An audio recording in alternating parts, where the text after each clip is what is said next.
নমস্কার বন্ধুরা, জ্ঞান ম্যানিয়া ইউটিউব চ্যানেলে প্রত্যেককে স্বাগত। তোমরা জানো আমরা ক্লাস 10 আইসিএসসি ফিজিক্সের চ্যাপ্টার ওয়াইজ কনসেপচুয়াল যে কনসেপ্ট ক্লিয়ারিং কোর্স সেটা শুরু করেছি।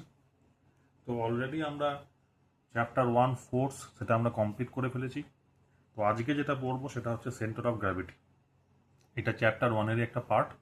তো সেন্টার অফ গ্র্যাভিটি সম্পর্কে যাবতীয় কনফিউশন আজকে মেটাবো এবং তারপরে আমরা কিছু প্রবলেমেটিক সিচুয়েশন নিয়ে ডিসকাস করব।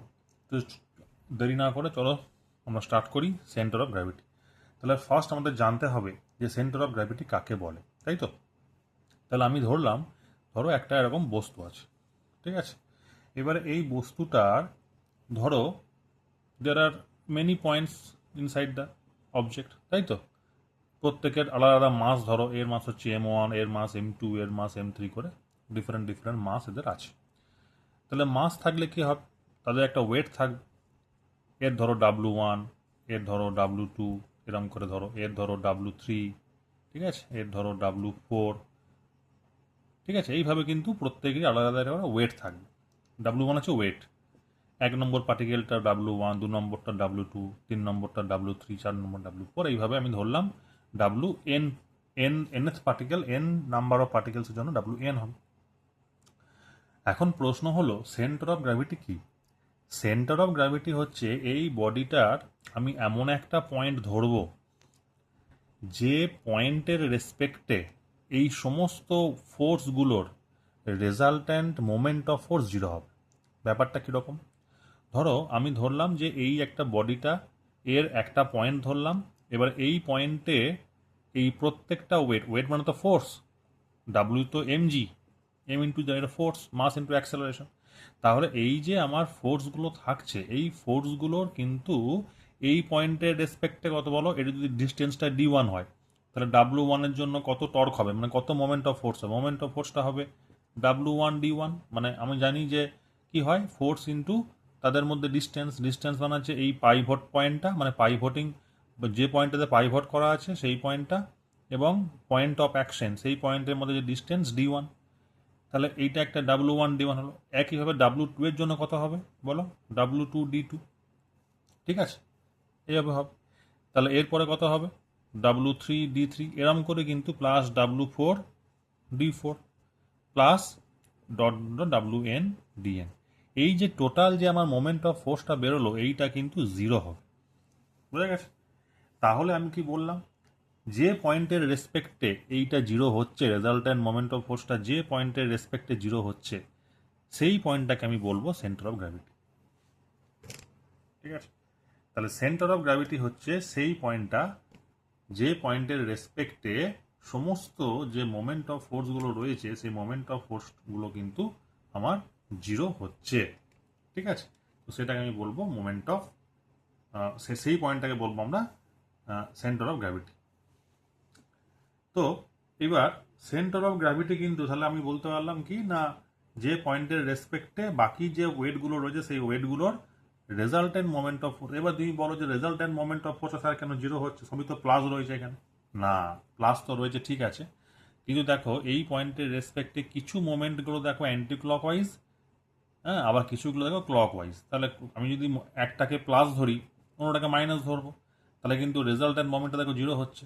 তাহলে এই কারণেই কিন্তু জিরোটা হচ্ছে। তাহলে centre of gravity is a point, ঠিক আছে, যে পয়েন্টটার রেসপেক্টে কি হচ্ছে না, সমস্ত যে ওয়েটগুলো সেই ওয়েটগুলো রেজাল্ট্যান্ট মোমেন্ট অফ ফোর্স কিন্তু জিরো হচ্ছে।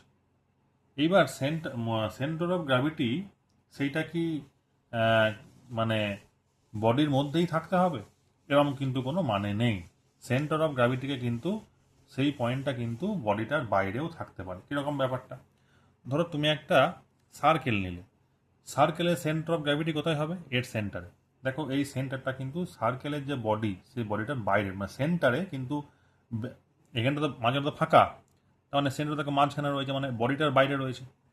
যদি রড নাও, রডের ক্ষেত্রে কি হবে, রডের ক্ষেত্রে ঠিক মিড পয়েন্টটাতে হবে, ঠিক আছে? রডের ক্ষেত্রে কি হবে, ঠিক মিড পয়েন্টটাতে হবে।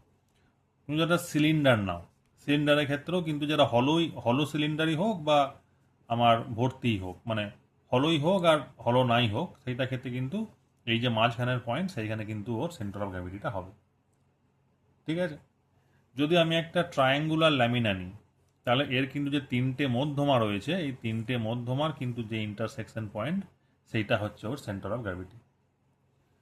তুমি যদি একটা স্কোয়ার নাও, স্কোয়ার ল্যামিনা, তাহলে সেই ক্ষেত্রেও কিন্তু এর যে কর্ণ দুটো রয়েছে, কর্ণর মাঝখানের যে ইন্টারসেক্টিং পয়েন্ট, সেইখানটা কিন্তু সেন্টার অফ গ্র্যাভিটি হবে। ঠিক আছে, এবারে যদি কোণ ক্ষেত্রে কী হবে, কোণের ক্ষেত্রে মানে শঙ্কু, কোণের ক্ষেত্রে কী হবে, কোণের যদি ধরো হাইটটা এইচ হয়, তাহলে যদি এটা হলো কোণ হয়, হলো কোণ যদি হয়, মানে ভেতরটা যদি ফাঁপা থাকে, তাহলে হলো কোণের ক্ষেত্রে তোমার সেন্টার অফ গ্র্যাভিটিটা হয় h/3 ডিস্টেন্স, h/3 ডিস্টেন্স। আর যদি ভর্তি হয়, যদি হলো না হয়, ফাঁপা যদি না হয়, সেই ক্ষেত্রে বেস থেকে h/4 ডিস্টেন্স হয়। ঠিক আছে, তাহলে এইগুলো কিন্তু আমাদের টুকটাক এগুলো মনে রাখতে হবে। এরপরে আর একটা যেটা প্রশ্ন আমাদের থাকবে, সেটা হচ্ছে যে আমি একটা ইরেগুলার বডির ক্ষেত্রে আমি সেন্টার অফ গ্র্যাভিটি কী করে বের করব। এবার দেখো, ইরেগুলার বডি যদি হয়, সেই ক্ষেত্রে আমি যদি ধরি যে একটা, ধরো তোমাকে একটা আমি শিট দিলাম, যে শিটটা এখন দেখতে এরকম দেখতে শিটটা, তাহলে এই শিটের ক্ষেত্রে তুমি সেন্টার অফ গ্র্যাভিটিটা বের করো। কী করব, আমি এখানে তিনটে ফুটো করব, তিনটে ছিদ্র করব। এবারে এই ছিদ্রগুলোর মধ্যে এখানে ফার্স্ট আমি নাম দিলাম এ, এটা বি, এটা হচ্ছে সি। তাহলে এ পয়েন্টের মাঝে একটা পেরেক ঢুকিয়ে দেবো, পেরেক ঢুকিয়ে দিলাম, ঢুকিয়ে দিয়ে কী করবো, এটাকে ঝুলিয়ে দিলাম। তাহলে কি হবে, এটা এদিকে যাবে, এদিকে যাবে, গুলতে গুলতে গুলতে গুলতে কী হবে, একটা সময় স্থির হয়ে দাঁড়িয়ে যাবে। তাহলে স্থির হয়ে দাঁড়িয়ে গেল, দাঁড়িয়ে যাওয়ার পরে আমি একটা এরকম স্ট্রেট লাইন টানবো। এরকম সেম একই প্রসেসটা কিন্তু আমি বিটাকে ঝোলাবো, মানে বি এর মধ্যে পেরেক ভরে ঝোলাবো, দিয়ে আবার স্ট্রেট লাইন টানবো যখন এটা স্থির হয়ে দাঁড়িয়ে যাবে, তাহলে আমি একটা এরকম স্ট্রেট লাইন পাবো। একই প্রসেস আমি সি এর ক্ষেত্রেও অ্যাপ্লাই করবো, সিটাকে এখানে রাখবো, দিয়ে এখানে পেরেক ঢুকিয়ে দুলিয়ে দেবো। তাহলে দুলিয়ে দিলে কী হবে, কিছুক্ষণ পরে দুলতে দুলতে সে স্থির হয়ে যাবে, তখন আমি আর একটা স্ট্রেট লাইন পাবো। তাহলে এই যে স্ট্রেট লাইনগুলো পাবো, আমি কিন্তু আরও অনেক পয়েন্টের জন্য অ্যাপ্লাই করি, আমি তিনটে পয়েন্টে দেখালাম, কিন্তু we may follow many more points. So প্রত্যেকের জন্যই কিন্তু একটা করে স্ট্রেট লাইন আমি পাবো, এবং তারা যদি একটা পয়েন্টে ইন্টারসেক্ট করবে, সেই পয়েন্টটাকে আমি বলবো সেন্টার অফ গ্র্যাভিটি। ঠিক আছে, হলো। তাহলে আমি আর একটা দেখাবো যে সেন্টার অফ মাস আর সেন্টার অফ গ্র্যাভিটি কি এক জিনিস। সেন্টার অফ গ্র্যাভিটি আর সেন্টার অফ মাস একই জিনিস? কখনোই এটা কিন্তু এক জিনিস নয়। সেন্টার অফ গ্র্যাভিটি কি বললাম, সেন্টার অফ গ্র্যাভিটি হচ্ছে যে পয়েন্টের রেসপেক্টে বাকি যে পয়েন্টগুলোর resultant moment of force zero হবে, আর সেন্টার অফ মাস হচ্ছে কোনো একটা বডির সমস্ত মাসগুলোকে না ধরে আমি ক্যালকুলেশনের সুবিধার্থে এমন একটা পয়েন্ট ধরলাম যে পয়েন্টে এই বডিটার সমস্ত মাসটা মানে এই পয়েন্টই আছে, সেটা হচ্ছে centre of mass.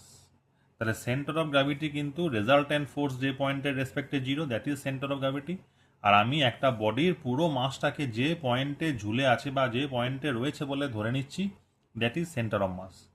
Centre of mass কিন্তু এর জায়গা পরিবর্তন করে না, কিন্তু সেন্টার অফ গ্র্যাভিটি এই কিন্তু জায়গা পরিবর্তন। আমি যদি এই বডিটাকে ডিফারেন্ট দেখো, আমি কিন্তু সেন্টার অফ গ্র্যাভিটিটাকে, ধরো আমি একটা রড নিলাম, তার এই রডের ক্ষেত্রে সেন্টার অফ গ্র্যাভিটি কোথায় থাকে, মানে তার নিলাম, ধরো তারের ক্ষেত্রে কি হবে, মিড পয়েন্টে হবে। এবার আমি এই তারটাকে ধরো বেঁকিয়ে আমি সার্কেল করে দিলাম, তাহলে এর ক্ষেত্রে কোথায় হবে, সেন্টারে হবে। দেখে একই জিনিস, তারটা যখন লম্বা ছিল তখন সেন্টার অফ গ্র্যাভিটি ছিল মাঝখানে, তারটা যখন সার্কেল হয়ে গেল তখন চলে গেল সেন্টারে। তাহলে কিন্তু একই জিনিস, কিন্তু আমি যদি একে শেপটাকে ডিফর্ম করে দিলাম, তার মানে সেন্টার অফ গ্র্যাভিটি কিন্তু চেঞ্জ হয়ে গেল, কিন্তু এর সেন্টার অফ মাস চেঞ্জ হবে না। সেন্টার অফ মাস আমি যে পয়েন্টে ধরো সেন্টার অফ মাস নিয়েছিলাম, সেটা কিন্তু যা থাকবে এর ক্ষেত্রেও তাই থাকবে। তার মানে সেন্টার অফ মাস এই জায়গা চেঞ্জ করে না, সেন্টার অফ গ্র্যাভিটি কিন্তু জায়গা চেঞ্জ করে। ঠিক আছে, এই একটা কনসেপ্ট মনে রাখতে হবে। আর সেন্টার অফ গ্র্যাভিটি কিন্তু আমার বডিটার বাইরেও থাকতে পারে। আমি এক্সাম্পল দিলাম, যেমন যদি হলো সিলিন্ডার হয়, তাহলে সেটা মাঝখানে থাকবে, মাঝে কিন্তু কোনো জায়গা নেই, মানে এ কিন্তু শূন্যে ভেসে আছে। সার্কেল যদি হয়, স্ফিয়ার যদি হয়, হলো স্ফিয়ার যদি হয়, এক্ষেত্রেও কিন্তু মাঝখানে সেন্টারে থাকবে। তাহলে এরাও কিন্তু মানে বডিটার বাইরে রয়েছে। আর একটা পয়েন্ট আমি ডিসকাস করব, যেটা হচ্ছে একটা প্রবলেমেটিক সিচুয়েশন যদি তোমাকে অঙ্ক দেয়, তাহলে সেক্ষেত্রে আমি কীভাবে করব। বলছে একটা যদি তুমি তোমাকে একটা হলো কোণ দিয়েছে, হলো কোণ দিয়েছে, হলো কোণের বলেছে হাইটটা হচ্ছে এইচ, হাইটটা হচ্ছে এইচ। এবার বলেছে ভার্টেক্স থেকে মানে শীর্ষবিন্দু থেকে ভার্টেক্স এইখান থেকে এইটা এক্স দূরত্বে সেন্টার অফ গ্র্যাভিটিটা আছে। তাহলে এক্স কত, এক্স এর ভ্যালু কত? বলছে ভার্টেক্স থেকে এক্স দূরত্বে আছে, তাহলে আমি জানি এটা সেন্টার অফ গ্র্যাভিটি। তাহলে একটা হলো, এটা কিন্তু হলো, হলো বলে দিয়েছে, ঠিক আছে, হলো কোণ। তাহলে হলো কোণের আমরা জানি যে বেস থেকে h/3 হয়, তাই তো, বেস থেকে h/3 হয়। তার মানে এইটুকু ডিস্টেন্সটা হচ্ছে h/3। তাহলে বাকিটা কত হবে? তাহলে এক্স বেরোচ্ছে কত, টোটালটা তো এইচ, তাহলে এইচ থেকে আমি h/3 বাদ দিয়ে দেবো, তাহলে কত হবে 2h/3। তাহলে এই এক্স এর ভ্যালু কত? তাহলে ভার্টেক্স থেকে এটা 2h/3 ডিস্টেন্সে আছে। তাহলে এইভাবে কিন্তু আমাদের অঙ্কগুলো করতে হবে। তো চলো, সেন্টার অফ গ্র্যাভিটি আজকে এই পর্যন্তই থাক। সেন্টার অফ গ্র্যাভিটি সম্পর্কে তোমাদের যদি আরও ফার্দার কিছু প্রশ্ন থাকে তাহলে অবভিয়াসলি কমেন্ট বক্সে জানাও, আমরা সেই টপিকগুলো নিয়ে ডিসকাস করব। দেখা হচ্ছে পরের ভিডিওয়, ভালো থাকবে, থ্যাংক ইউ।